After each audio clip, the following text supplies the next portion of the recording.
E allora siamo con coach Davide Mendo. Davide, che dire? Raccontaci questa partita, come l'hai vissuta. No, ci voleva una bella vittoria, sono contentissimo.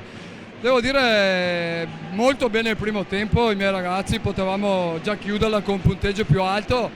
Poi il secondo tempo sì, loro si sono alzati, hanno avuto una bella reazione. E poi eravamo un po' condizionati dai falli di squadra, ci siamo un po'...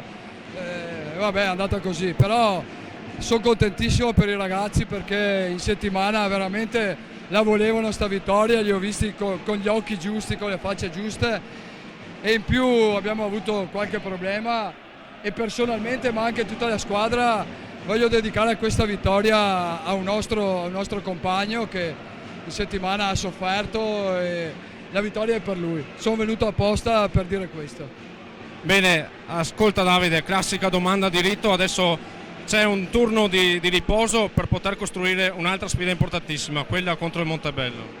Sì, sono tutte sfide importantissime, alla fine abbiamo visto se non sei al massimo perdi con tutti, se sei al massimo vinci con tutti perché il campionato è così, è equilibrato.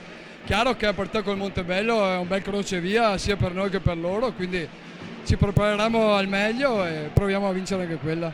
Bocca al lupo.